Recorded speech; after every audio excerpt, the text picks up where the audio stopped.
Mid-week update time, and we are making a few key pivots off yesterday's video while locking in what still grades best on value and leverage.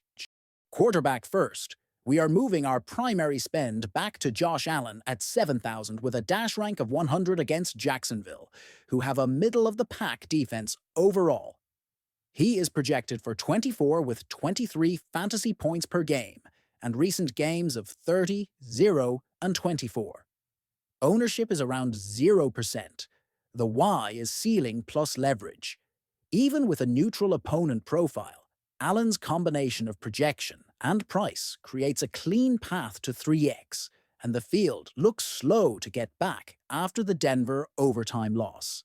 Multiple articles this week focused on that loss and the emotional aftermath, including Amanda Balionis reacting to his post-game moment and coverage that the 33-30 overtime defeat is one he would rather forget, which supports the bounce-back narrative at suppressed ownership. Versus our Caleb Williams pivot from yesterday, Allen brings higher raw projection with equivalent leverage, so we are upgrading here. Running back, we are adding Christian McCaffrey at 8,500 with a dash rank of 100 against Philadelphia, who have a tough defense overall. He is projected for 25, averages 25 per game, and has posted 29, 12, and 31 in his last three. Around 0% ownership. The reason is role insulation and slate-breaking upside. News framed his 20-25 as a return to 1,000-yard dominance and a playoff return in style, and that profile overcomes a tougher overall opponent. We want at least one premium ceiling back in our main builds, and CMC's combination of projection and consistency is unmatched. We are keeping DeAndre Swift at 5,700 with a dash rank of 100 against Green Bay, who have a middle-of-the-pack defense overall.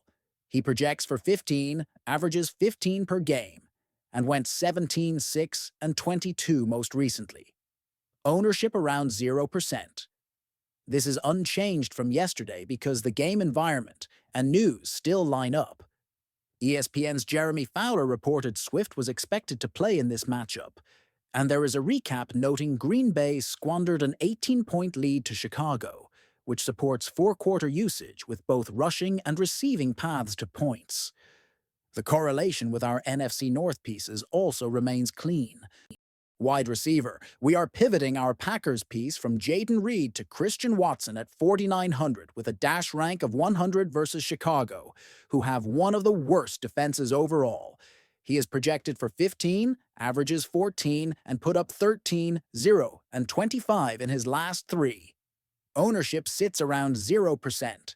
The Y is updated availability and ceiling capture.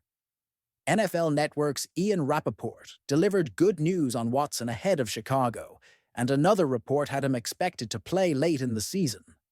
With Chicago's defense grading poorly overall, we want the higher ADOT and touchdown equity that Watson brings at a still modest salary.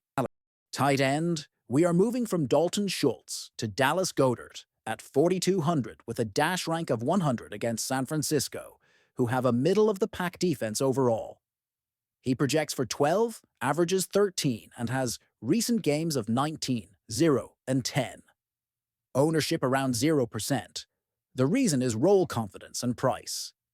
PFF ranked Philadelphia's pass, catching group number 1 heading into camp, and Goedert's usage inside this elite group at 4,200 gives us both floor and red zone access.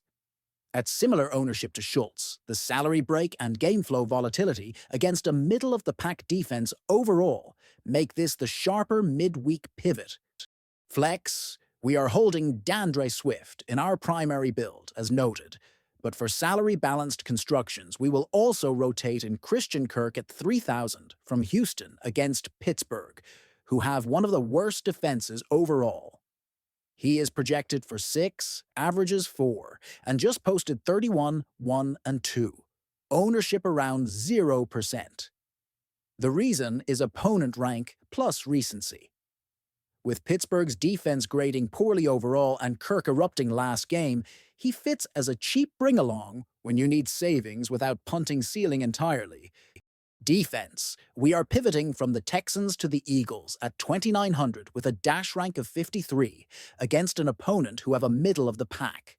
Defense overall. Projected for 7 with recent outputs of 4, 11, and 5. Ownership around 0%. The Y is pricing and volatility capture. At sub 3K, you are buying into a front 7 that can spike sacks and turnovers, and the salary relief helps fit CMC plus Allen without sacrificing correlation elsewhere. This replaces yesterday's Texans call in our main build strictly on construction efficiency. Now, to the value pool, we will mix in for tournaments. At quarterback, Aaron Rodgers at 4,800 with a dash rank of 56 versus Houston, who have a tough defense overall. He projects for 15, averages 15, and logged 4, 18, and 7 in his last 3. Ownership around 0%. This is a pure salary pivot to unlock premium stacks.